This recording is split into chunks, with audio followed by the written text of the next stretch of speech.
7절 말씀 보겠습니다.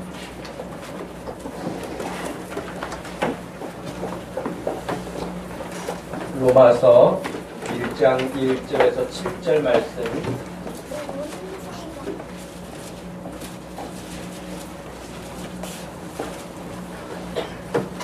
찾으셨으면 우리 말씀을 함께 봉독하겠습니다. 예수 그리스도의 종 바울은 사도로 부르심을 받아 하나님의 복음을 위하여 택정함을 입었으니 이 복음은 하나님이 선지자들을 통하여 그의 아들에 관하여 성경에 미리 약속하신 것이라. 그의 아들에 관하여 말하면 육신으로는 다윗의 혈통에서 나셨고 성결의 영으로는 죽은 자들 가운데서 부활하사 능력으로 하나님의 아들로 선포되셨으니 곧 우리 주 예수 그리스도시니라. 그로 말미암아 우리가 은혜와 사도의 직분을 받아 그의 이름을 위하여 모든 이방인 중에서 믿어 순종하게 하나니 너희가 그들 중에서 예수 그리스도의 것으로 부르심을 받은 자니라. 로마에서 하나님의 사랑하심을 받고 성도로 부르심을 받은 모든 자에게 하나님 우리 아버지와 주 예수 그리스도로부터 은혜와 평강이 있기를 원하노라. 아멘.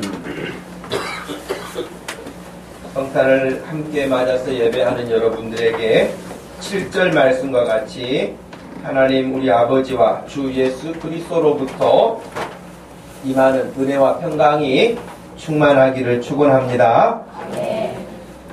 여전히 세상은 어지럽고 소란하고 세상은 여전히 혼잡스럽고 그리고 고통스럽고 공포스럽고 또 수많은 사람들이 절망하고 사람들이 여러가지 말로 다 할 수 없는 괴로움 가운데 살아가고 있는 것이 예수님이 오시기 전에도 그랬고요. 예수님 당시에도 그랬고 지금 우리가 살고 있는 이 시대도 그러고 있으며 예수님이 재림하시는 날까지 이 일은 아마 계속될 것입니다. 예수님이 오셨어도 이 세상에서 질병이 없어진 게 아닙니다. 예수님이 오셨다고 해서 그 모든 가난도 없어진 것이 아니고요. 정치적인 갈등이나 사람들과의 갈등도 없어진 게 아닙니다. 예수님이 오셨지만 여전하게 세상은 그런 갈등 구조 가운데서 살아갑니다. 그러므로 오늘 우리들 마음속에 하나님의 은혜를 말하면서도 은혜로운 삶이 없고 평강을 말하면서도 평강이 없는 에이레네라고 하는 그 평강이라고 하는 번역은 구약에서 말하는 샬롬입니다. 여러분 샬롬이라고 하는 그 인사는 지금도 유대인들의 기본 인사입니다. 그들은 만나면 오른쪽과 왼쪽 뺨에 서로 얼굴을 부비면서 평안하느냐고 그렇게 인사를 나누죠. 모든 사람들이 악수를 하면서 인사를 하고 별일이 없는지 아마 성탄절을 맞이하면서 친구들 사이에서 아는 사람들 관계 속에서 수많은 성탄 메시지를 서로 주고받으면서 평안하냐, 별일 없느냐, 잘 지내느냐 등등의 그런 메시지를 주고받고 있지만 정말 홍수시대에서 사는 것처럼 그런 메시지들이 넘쳐남에도 불구하고 여전하게 이 땅에 참된 평화는 사람들이 잘 모르고 살아갑니다.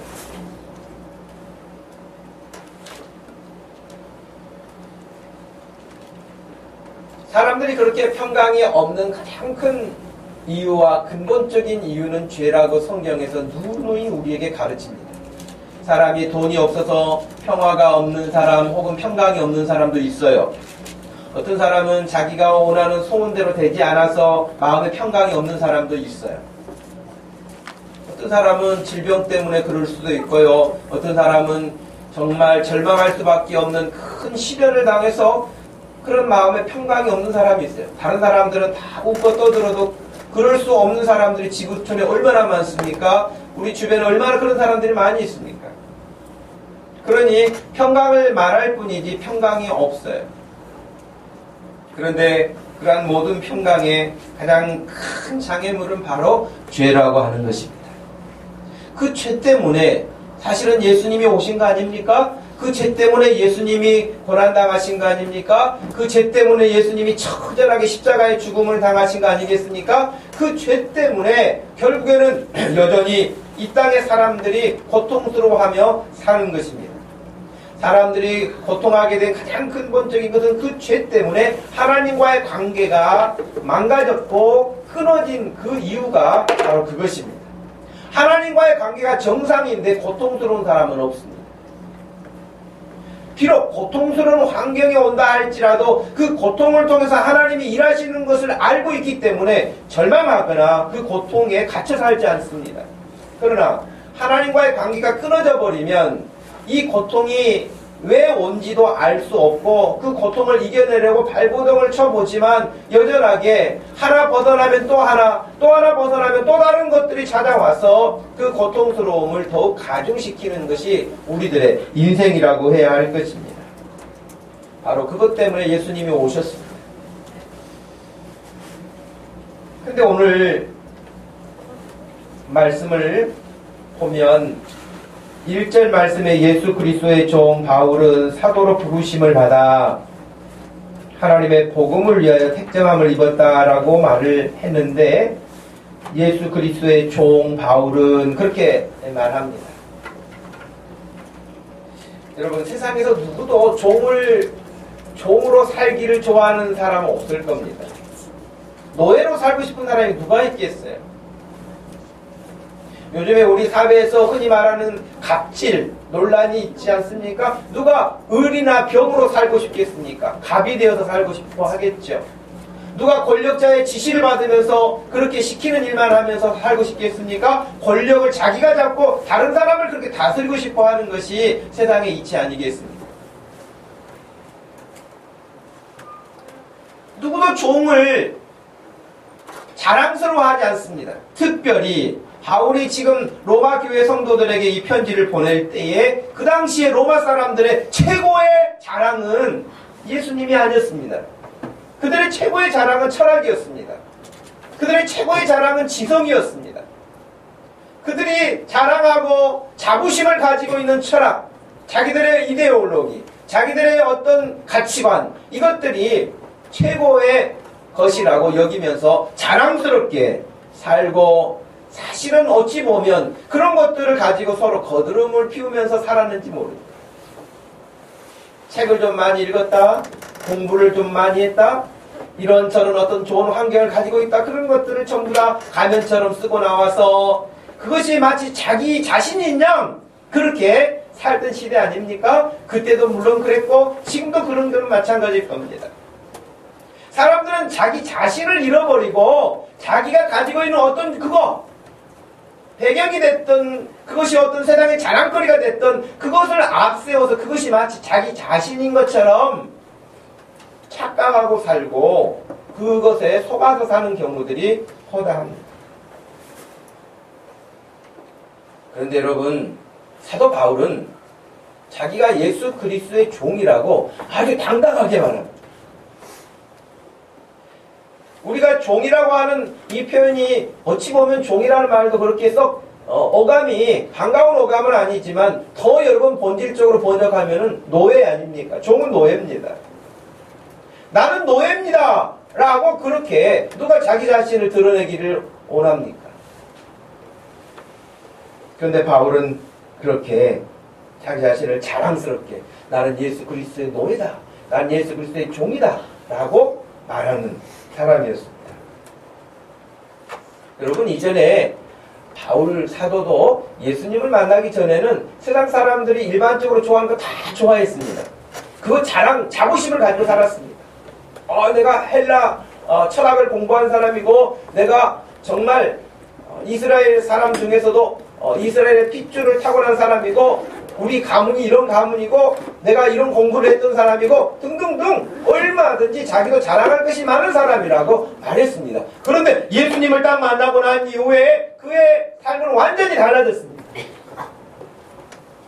완전히 달라져서 여러분 오히려 그 전에 자랑스럽고 사람들이 부러워하는 그런 배경과 가지고 있는 자기의 모든 것들을 쓰레기처럼 버렸다.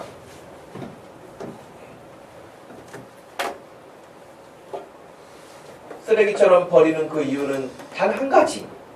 예수 그리스도를 얻기 위해서, 예수님을 더 알기 위해서, 예수님을 더 알고 예수님을 더 전적으로 따라가는데, 만약에 이것이 장애물이 되고 이것이 방해물이 된다, 가차없이 여러분 배설물처럼 버렸다고 고백합니다. 바울은 예수님이 누구신지를 아는 사람이었습니다. 여러분, 마태복음 13장에 나오는 여러분 유명한 밭에 감추인 보화를 발견한 농부 이야기를 여러분 아시잖아요. 그 농부는 그 밭을 사기 위해서 어떻게 했습니까? 자기가 가진 모든 것을 다 팔아버렸다. 그 값진 밭에 숨겨진 보화를 발견했기 때문에 다른 사람들은 그것은 돌짝밭으로만 보였을 거예요.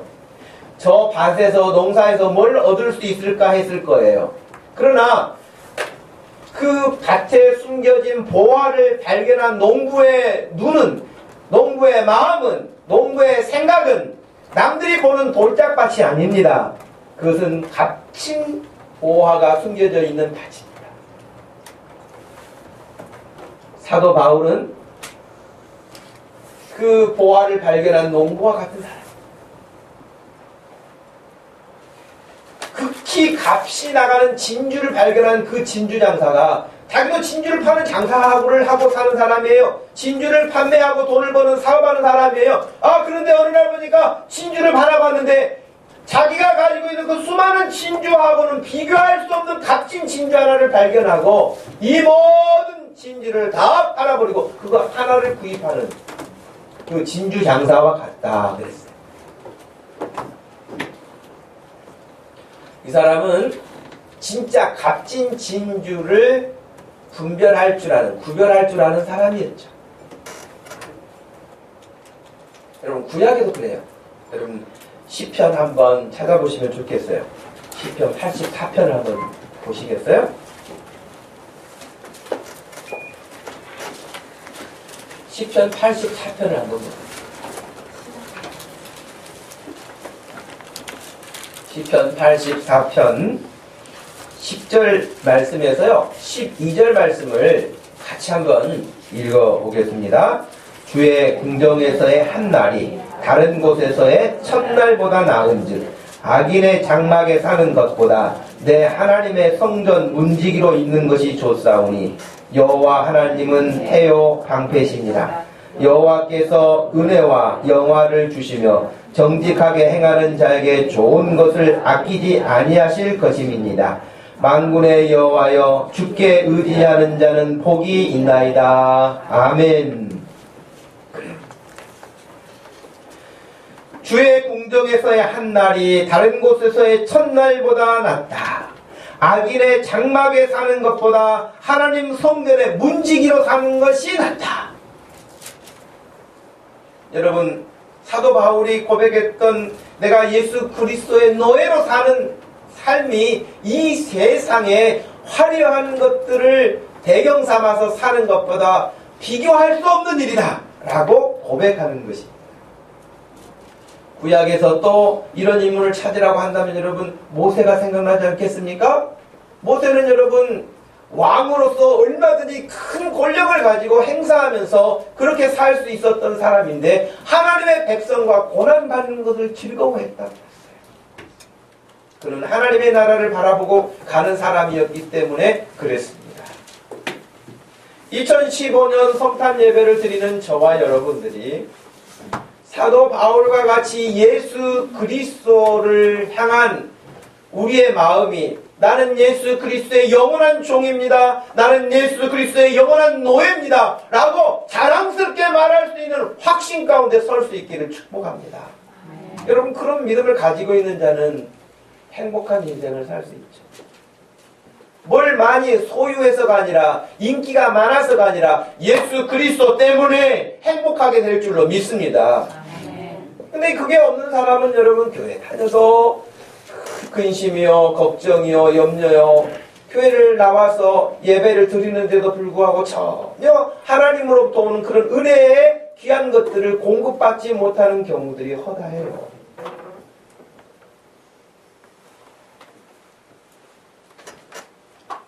예수 그리스도의 종. 6절 말씀에서는 여러분 좀 더 쉽게 우리가 생각하게 되는데 너희도 그랬어요. 너희도 그들 중에서 그 앞에 이방인이라고 되어 있지만은 그들 중에서 예수의 그리스도의 것으로 부르심을 받은 자니라. 여러분도 예수 그리스도의 것으로 라고 하는 것은 마치 노예를 사고 팔던 시대에 노예를 사가지고 소유권이 예수 그리스도의 것이 되었다라고 하는 것과 같은 말이에요. 그전에는 여러분 세상의 종이었어요. 악의 종이었어요. 사단의 종이었어요.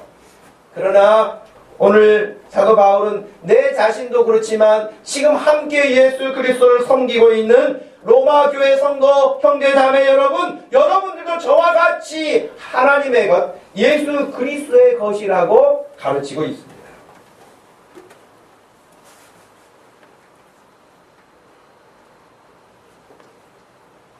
그러면서 7절 말씀에 로마에서 하나님의 사랑하심을 받고 그랬어요. 대한민국에서 2015년을 살면서 하나님의 사랑을 받고 있는 저와 여러분인 줄로 믿습니다. 하나님의 사랑을 받고 있는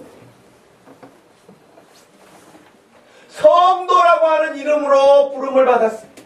성도라고 하는 그 이름은 거룩한 백성이라는 뜻이에요. 이 세상 사람들이 아니라는 거예요. 먹고 마시고 즐기고 죄짓고 그것들을 즐거워하며 사는 그런 삶이 아니라는 거예요. 그런 여러분, 저와 여러분들은 하나님의 사랑을 입은 사람들이요, 이 땅에서 이 세상에서 거룩한 백성으로 하나님의 말씀을 따라 사는 사람들이요, 하나님의 백성으로 사는 사람들이라고 가르치고 있는 것입니다.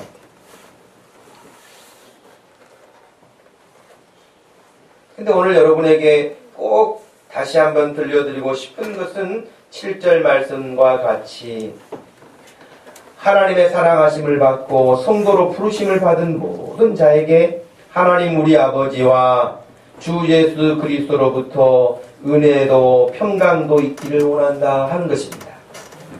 여러분, 저는 이 말씀을 대하면서 참으로 이 시대를 사는 사람들 역시 얼마나 하나님의 은혜가 필요한 사람들인가, 이 시대 사람들이 얼마나 하나님의 평강이 필요한 사람들인가 하는 것입니다.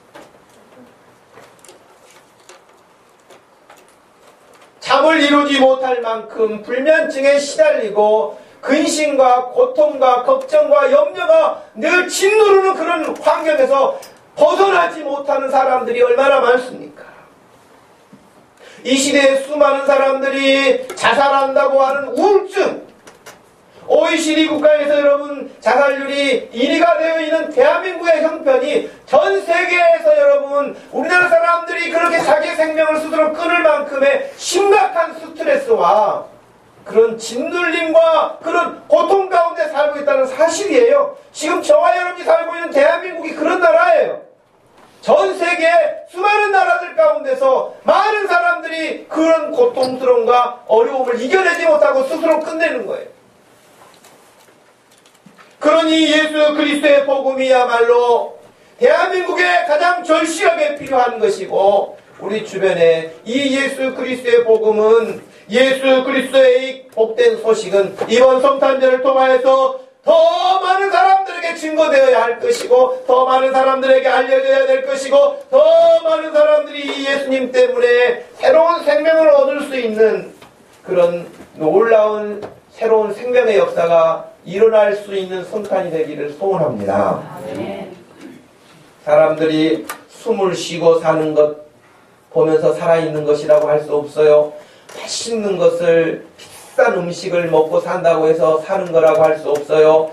남들이 보기에 좋은 집에서 좋은 차를 타고 다니고 좋은 옷을 입고 다니고 좋은 곳을 여행하고 산다고 해서 그 사람이 잘 살았다고 말할 수 없는 거예요. 오직 예수 그리스도, 예수님을 만나지 못한 인생은 결코 잘 살았다고 말할 수가 없는 것입니다.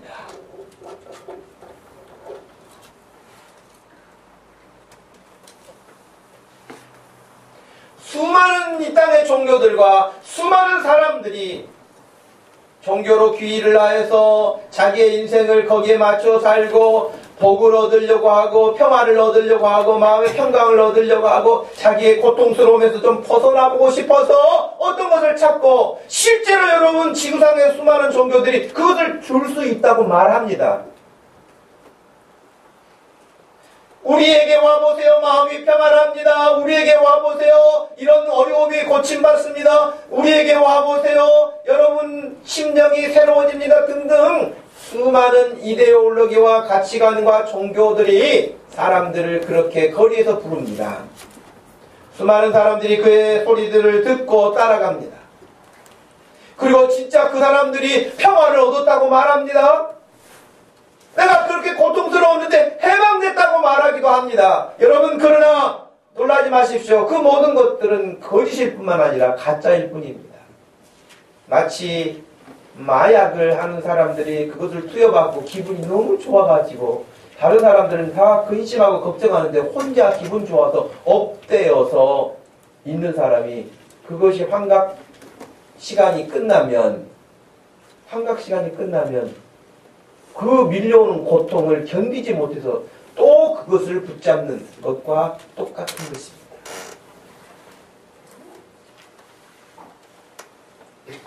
이 세상에는 참된 예수 그리스도의 복음 말고도 거짓 복음들, 거짓으로 기쁘다고, 거짓으로 복이 있다고, 거짓으로 생명이 있다고 가르치는 것들은 너무나 많다는 것입니다.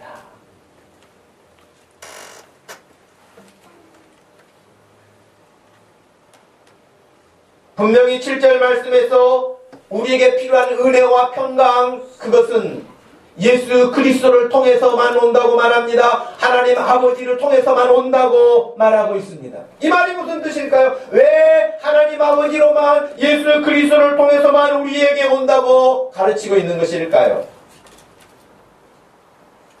그 누구도 여러분을 위해서 대신 아들을 보낸 자가 없고 여러분을 대신해서 죽은 자가 없습니다. 오직 예수 그리스도만 우리를 위해서 이 땅에 오셨고 우리를 위해서 대신 고난을 당하셨고 우리를 위해서 그가 십자가의 죽음과 부활을 통하여 우리를 살리셨기 때문에 그 예수 그리스도를 통하지 않고는 은혜도 올 수 있는 방법이 없고요. 평강이 올 수 있는 길도 없다고 하는 것입니다.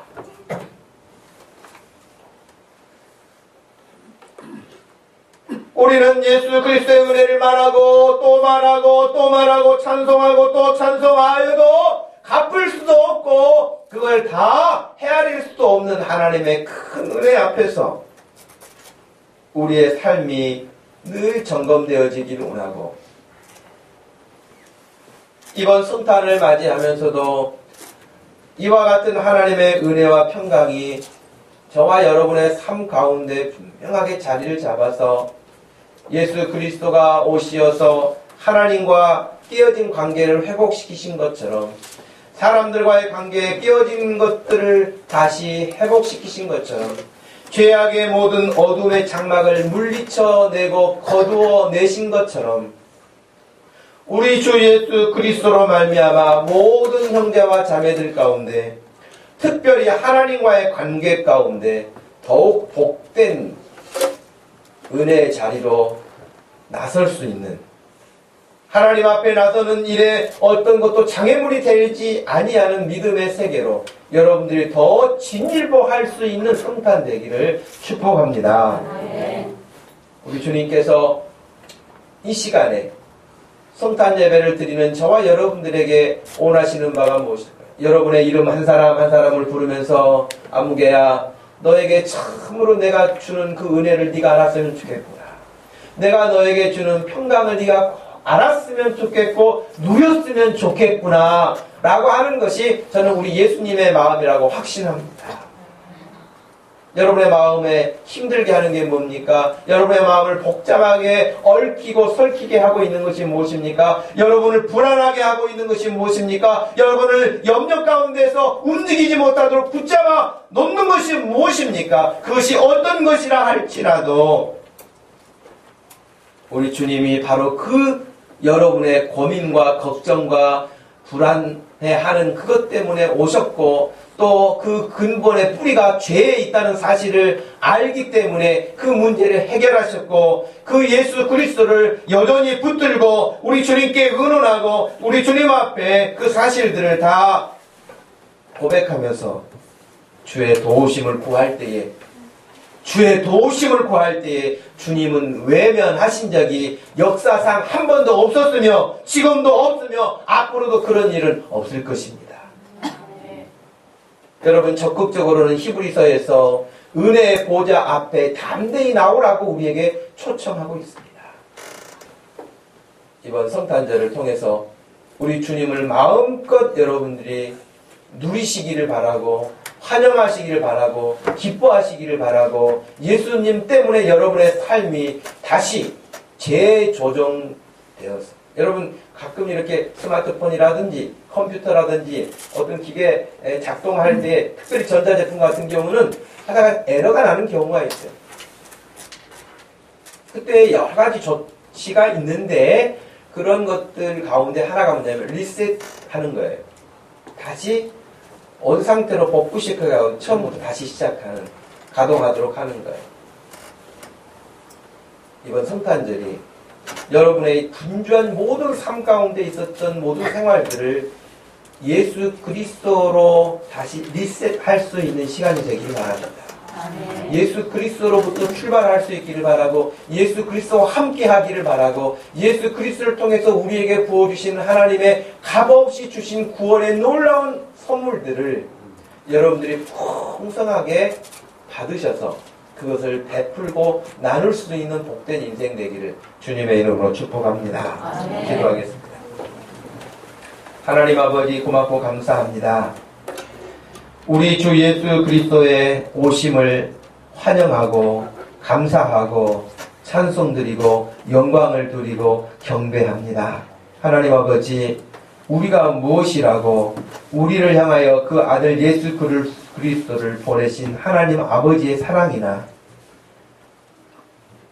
고통스럽고 힘들고 하늘의 영광의 보좌를 뒤로 하지 않고는 내려오실 수 없었던 그 고난의 길인데도 불구하고 기꺼이 우리를 위해서 오신 우리 주 예수 그리스도 오셨을 뿐만 아니라 우리를 위해서 우리의 그 고질적인 죄악을 멸망으로 끌고 가는 그 죄의 고리를 끊어버리신 예수 그리스도의 구속의 그 놀라운 은혜가 아니고서는 우리 가운데 평강이 없음을 이 시간에도 고백합니다. 하나님 아버지 사랑하는 모든 성도들이 우리 주님으로부터 공급되어지는 은혜를 누리며 살게 해주시고 평화를 누리며 살게 해주시고 전하며 살게 하여 주시옵소서. 힘들고 어려울 때가 왜 없겠습니까? 그럴 때마다 우리 주님 붙잡게 하시고 우리 주님 의지하게 해주시고 우리 주님으로부터 긍휼하심을 입게 하여 주옵소서. 감사하신 예수님의 이름으로 기도합니다. 아멘. 다같이 자리에서 일어나셔서 115장 찾아주십니다.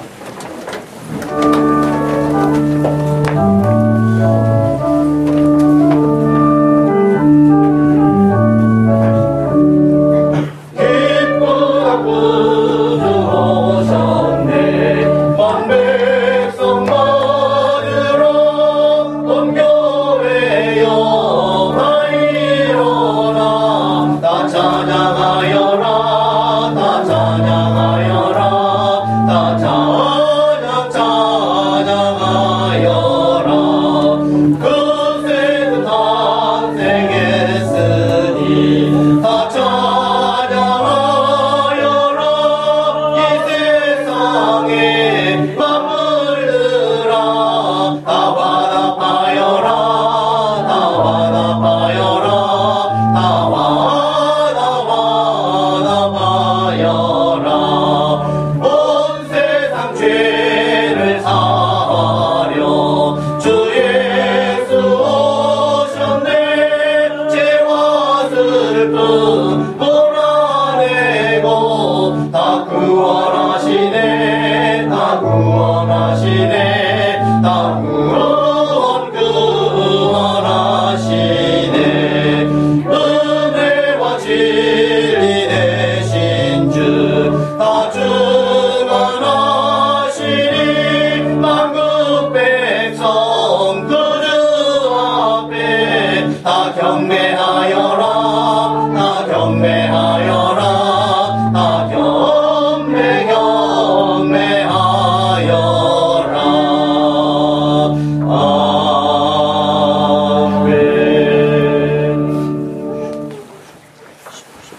지금은 우리 주 예수 그리스도의 놀라운 큰 구원의 은혜와 우리 하나님 아버지의 극진하신 그 깊은 사랑과 성령 하나님의 위로 교통하심이 2015년 성탄 예배를 하나님께 드리며 다시 예수 그리스도로 무장하여 세상의 평화를, 세상의 평강을, 세상의 주의 은혜를 전하는 사람으로 바울처럼 쓰임받기 원하는 사람은 모든 성도들 머리 위에 지금부터 영원토록 함께 계실지어다. 아멘.